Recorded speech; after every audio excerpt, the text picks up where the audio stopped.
Hi guys! So, eto na ang ating third day sa Dubai. So, ayan ang pinaka-favorite restaurant niya sa Dubai. Hindi man yan sa Dubai, sa Sharjah man yan. Everyday, dyan man siya kumakain. Mura lang man ang food dyan. So, ayan, match pa siya doon sa, flavor. So, pa-sweet yan. So, ayan, biyang isa sa mga traditional Kerala food na kinakain. Yeah, breakfast man yan na food. So, pag nasa Jeddah kami sa Saudi, pag nasa Kerala restaurant siya, nag-order na ako ng food nila. Tapos kinakain ko na. Since may option kaming food, nagpunta kami dyan sa Chowking. Pinakain ko siya ng halo-halo. Mix it together. No, gusto niya man yung halo-halo, pero onti lang, kalati lang kinakain niya. Sabi ko, halo-halo, you should mix it. Ayan, pasayo-sayo pa siya, B. Yeah, I like it too. Mix it. Mekus. Pala sinabi yung mekus siya dyan. So, ayan. Na-enjoy naman yung halo-halo niya. So, ngayon, since 31 yan, nagpunta kami doon sa Burj Khalifa, which is, yun yung gusto niya talagang makita. So, ayan, B, kahit wala, kitang-kita mo na. Kaso nabigo kami nagkaiyakan pa dahil hindi na kami nakakalapit dun sa Mogues. Kumain kami, tapos hindi na kami pwedeng bumalik dun sa magandang spot. So, naghanap kami ng restaurant na makikita yung spot. Ito na pamahal kami, hindi rin namin makita yung spot. Sobrang mahal man dito. So, yung food na yan, pinis niya kainin kasi wala mo siya choice. Pero ang ganda ng plating. Hindi pala bagay sa taste namin yung pagpapalay restaurant nila. Nakain yung mga food nila. So, parang nagbayad lang kami dyan. Tapos, ayan, may Happy New Year. May pabanda man sa loob yan. Social man yung restaurant. Hindi lang namin na-enjoy kasi nga iba yung expectation namin. Tapos, akala namin, makikita lang yung magandang view na, yung light show. Nasa likod pala kami, hindi namin makikita. Ayun, may pa-party man dyan sa gilid. Pero, yun nga siya nakainom. Kasi hindi man kasama sa package nga yung binayaran namin. So, hindi man siya nag-enjoy dyan. So, yan, inaantay na lang namin yung countdown ng baka sakaling may makita kami fireworks. So, guys, enjoy nyo yung fireworks na nakita namin. Expectation versus reality. Pero overall, kasi siyang mixed experience. Pero maganda talaga sa Dubai. Sige na.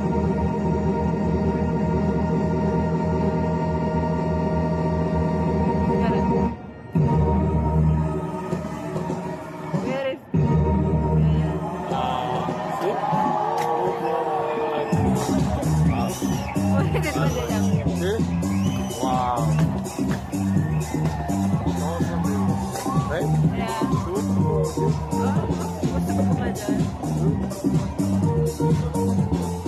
Wow. The bread is better here.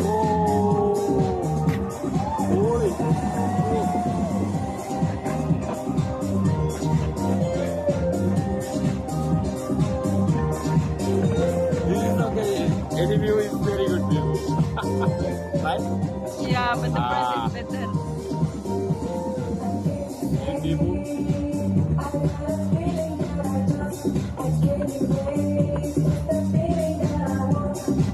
Oh.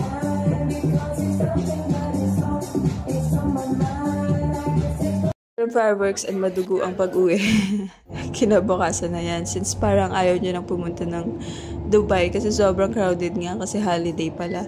Next time guys, ang advice ko, huwag kayong pumunta ng holiday kasi super crowded ng mga tourist spot.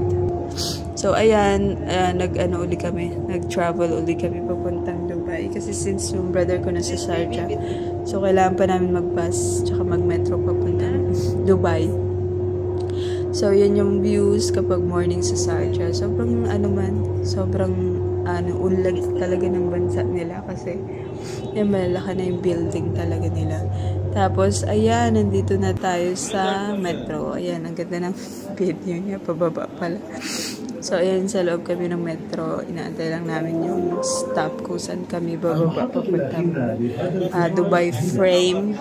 Tapos, ayun, may nakita siya tapos sa elevator, binidyohan niya. Pwede magpa-video ka dyan. Tapos, andito kami ngayon sa baba ng Isang metro station kung saan pupunta kaming Dubai frame.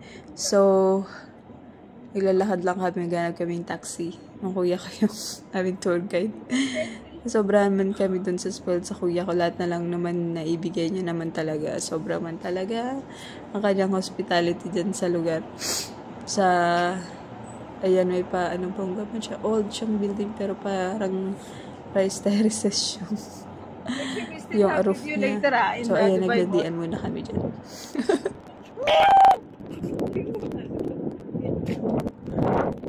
Wait, brother doesn't like people.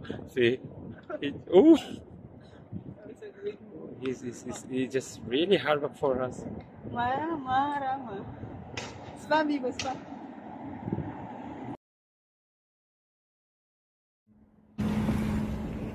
So, ayan, B, yan yung Dubai frame pag nasa car ka. Sobrang laki man talaga niya, oh. Oo, parang bakit nandyan yan? Diba? Sobrang laki niya, B. Ang architecture sa Saudi, napaka-modern naman talaga. Tapos, ayan, nagpo-post po siya. Ang sabi kasi daw dyan sa frame na yan, it's in between of the old building and the new building ng UAE or Dubai. So, hindi talaga alam kung UAE ba yung nakikita namin ng Dubai. Basta sa old and new siya ng mga old na building sa kabila tapos new building sa kanan. Siba parang UFO. Parang moon yun, pero building yun. So, ito, sobrang high-tech nga na naman ng Dubai. Meron silang, pa-robot. Yung robot na yan, yung nag-a-assist sa kanila, nagkukuha ng order, tapos siya rin ang gagawa ng orders through machine din. Sobrang high-tech na lang, wala talagang tao dyan. Isa-scan niya lang yan, tapos i-prepare niya na yung order through, hindi ko alam kung paano niya gagawin, pero, ay makikita niyo man, oh. Siya ang magsaserve ng order mo by himself. Tapos kahit saan ka sa Dubai Mall and every area, makikita mo talaga na may mga parobot na sila doon, na nagpa-function na talaga at nag-cater na ng mga tao, ng guest. So, etong loob ng Dubai frame. I-imagine mo sa loob na parang frame lang yun. Mayroon pala siyang pagganap sa loob. Tapos, ayan, yung floor nila may pailaw pa, lighting pa siya, social man. Tapos, ayan, super crowded nga ang sinasabi ko sa inyo. Huwag na kayo talaga pagpunta ng holiday. Natutunan na. Tapos, ayan, malapit na tayo papunta. Iba-ibang nationality man talaga ang pumapasok. Tapos, eto, sa loob niyan, ayan, makikita mo yung old Dubai. Old Dubai. So, papakita nila sa inyo yung mga traditional nila before. Sa loob niyan, ayan, may pa hobby sila. Ayan, gawagalaw yung picture. Yung mga nakaraan nila. Tapos makikita mo sa baba yung product or mga gamit na ginamit nila doon nung time na yon. So, ano mo talaga yung culture nila dati. Through this passage, yung nakaraan nila, na-enrich nila yung kung ano yung nila, nakaraan. So, through this frame, ma-experience mo yung old and new Dubai or the future of Dubai. Sa taas, makikita mo yung kung ano sila ngayon, yung mga building nila, ganyan. Through that, makikita mo siya. So, mamaya papakita ko sa inyo mga B. So, iyan ang makikita mo. So, kung, yan, itutour na lang namin kayo in case na gusto nyo rin makita ang loob ng Dubai frame. Ayan! The food. You can see me there. You want to hold this one? The rice.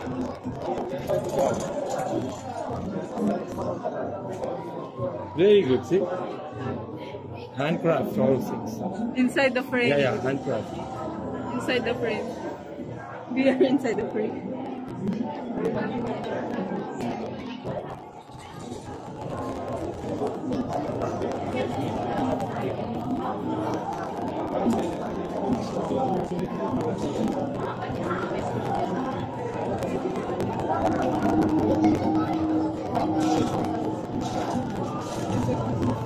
Are they fast cruise? You can hear the Their first cruise, right? First cruise. The ship. And oil factory, I think. Refinery.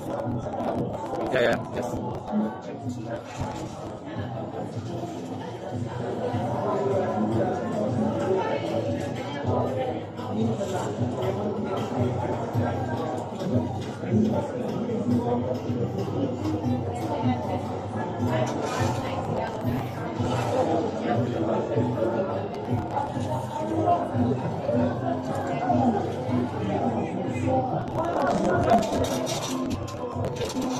There.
So, after nilang i-tour kayo doon sa second floor, papunta sa old nilang pamumuhay, ngayon, dadalhin nila, ilalagay sa elevator hanggang doon sa pinaka-top ng frame, yung horizontal, yan yun. Imagine mo paano siya tumayo ng gano'n. Tapos, nag-cater pa sila ng tao doon sa taas.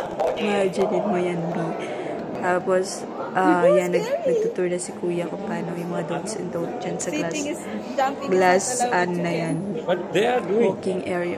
Bawal tumalon, umuupo. So, maglalakad ka lang talaga. So, since pinabait ako, ayoko man talaga maglakad. Pero since amazing nga talaga siya. Paano nila ginawa yan? Horizontal yan, B. So, basically, yung naka-foundation lang ng building, yung dalawang line frame. Tapos yung pataas na yan, yung pa-horizontal, hindi mo alam kung paano siya na itayo. Iba talaga yun. Yung construction ng building na yan. Tapos, ayan. Sa taas yan, makikita mo yun yung pangalawang horizontal. Tapos yung view niya sa taas. So, yun yung pa-horizontal na yun. Guys, nasa taas kami ng horizontal na yun. Hindi mo makikita. Wow. Tapos, ayan yung Old Dubai na yung sinasabi ko. Yung nakaraan nila, yung wala masyadong building. Tapos, hindi masyadong matataas yung mga building nila. Tapos, yun makikita mo yung mga light show kayo dun sa pagitan. Tapos, yung mga light slides na ma-amaze ka man talaga. Bangga man siya. Tapos, ayan, yung pinaka-head nila, Sheikh sa Abu Dhabi, sa buong United Arab Emirates. Tapos, ayan yung building nila, yung nakaraan yan. Tapos, future sa kabila. Nakikita mo yung Burj Khalifa doon. So, ito man ang future ng Dubai daw na pinapakita nila through 2015. So, gusto nyo rin makita. Go na, guys. Tour na kita dyan. Sorry, Bobo.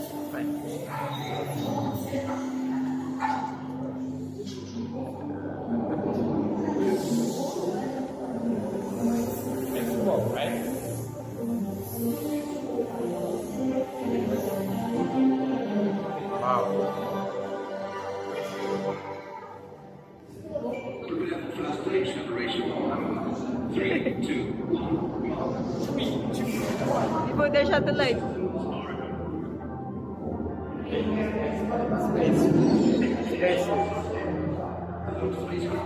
See, look, we are in the space, right? Yeah. Wow.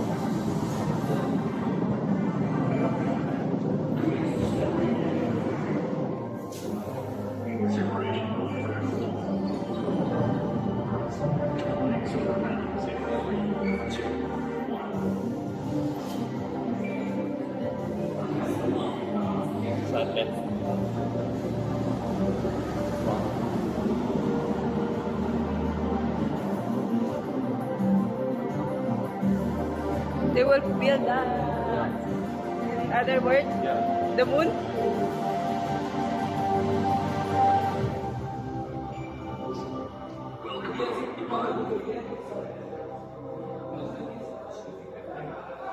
One of its places, right?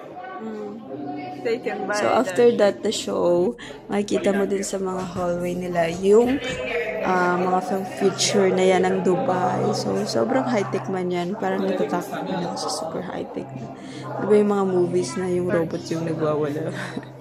Yun yung man sa isip ko. Pero, yan yung future plan nila ng 2050. So, abangan nyo na yan. Mga, sino pang ano dyan sa 2050, yan na yung gusto nilang, yung aim nila on that period. So, super pa-high-tech talaga, B.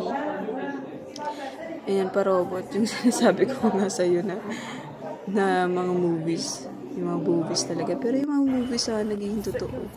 So, ayan. Lumabas na kami doon. Tapos, kumain siya din sa pa-steak. Nakiusap man talaga ng magpa-steak talaga yan. Tapos, eto ang pinakamalaking aquarium nakita ko. Iba man talaga itong aquarium na to. Sobrang laki na ito. Parang second floor yan ng mall. Diba? Diba yung mall? May first and second. Ganyan siya kalaki. May aquarium din kasi sa Jeddah Airport. Akala ko malaki na yun. Pero, ito talaga, legit na malaking aquarium talaga to. Kahit sa dami ng tao, makikita mo pa rin siya kasi sobrang laki nga niya. Tapos, ayun, kung gusto mo talagang i-experience at marami ka rin datong, pwede mong pumunta doon sa parang ano na yan at i-feed ang mga shark. So, yeah. Gusto mo totally experience ng mga fish.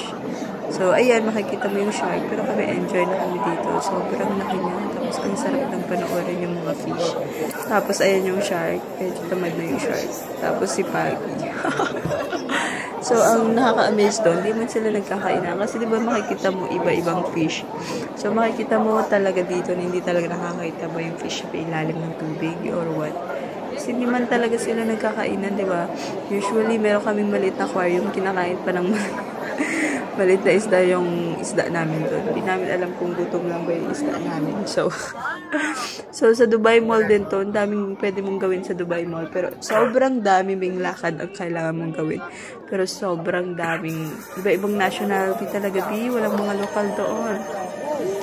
Sobrang mix. Tapos, ayan, mapapanood mo yung light show nila dyan. Sobrang ganda. Sige, panoorin nyo na lang muna.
So, after ng pa-light show, ayan, pumasok kami kasi kailangan, iconic to ng Dubai. Kapag wala akong picture ng ganito, hindi ka nag-Dubai, babe. So, kailangan magpa-picture lang kami. Kuya, hanapin mo talaga yan. Yan ang iconic ng Dubai. So, pag ano namin doon, hinanap talaga namin. So, ito yung second day na namin. Last day na namin. Hindi na kami nag-Dubai kasi napagod na siya. Like a Sarge, yeah, my friend. Doesn't want to go to Dubai because it's so tiring. So we would just stay in Sharjah for our last day. It looks like your face like a tired. Very tired. Hey, guys, Dubai, if you wanna go, it's like a 20%, like a super crowd. If you wanna go to be enjoy the things, Go in where? yeah, In where? go in like a desert. What we So, nasa Sharjah lang yan, B. Diba, Tapos, diba? ayun yung I will spend place more namin money. doon. Marami mga ukay-ukay, Spend, di ba? spend, spend, Oo, spend. ukay-ukay, B. May maraming murang bagay na maghanap ka lang. Other Tapos, than marami this, ding right? high-end. So, lahat nandyan kung anong umdet mo. So, ayan, pinakain ko siya ng nasa Filipino restaurant man yan. So, sabi niya, ay, yung Filipino food, sabi ko, Chinese yan, hindi yan Pinoy. In-order niya Chinese food. Kasi gusto man niya talagang may magustuhan siyang pagkain sa Pinas. Lahat ng food naman natin, masyadong bland kasi sa kanya. Kasi kulang lang ng mga spices. Sa atin kasi, ano lang, salt and pepper. Tapos sibuyas, kamatis. Okay na yan, diba? Sa kanila, sobrang mandami. Tapos, ayan, dinala kami ng kuya ko, dinner. Nilibre na kami dinner dyan sa pa-seafood. Ay, subong man talagang seafood. Akala ko hindi man niya mabebetan to, pero nagustuhan naman pala niya. So, for sure, kapag pumunta kami ng Pinas, ayan, isa sa mga food hunting yung seafood na yan. Selfie or what? Kajon. Tapos, ayan, B, last day na namin sa Dubai. Di mo matitigayam. Sa airport na kami niya, nag-moment Egyptian na kami. also. Tapos, ayan, nasa airplane na kami. Oh, mamimiss talaga namin yung Dubai. Gusto namin bumalik kasi di na kaya ng budget. Sobrang happy man ang experience namin sa Dubai. Tapos, ayan, tulog na siya dyan. So, ayun, sana sa susunod na travel namin, hopefully we can travel again together. Kapag marami na kaming datong, ipon muna uli, babe. Tapos, ayan, see you, Dubai! Hopefully, makabalik kami sa Dubai. Kasama namin uli kayo. Bye!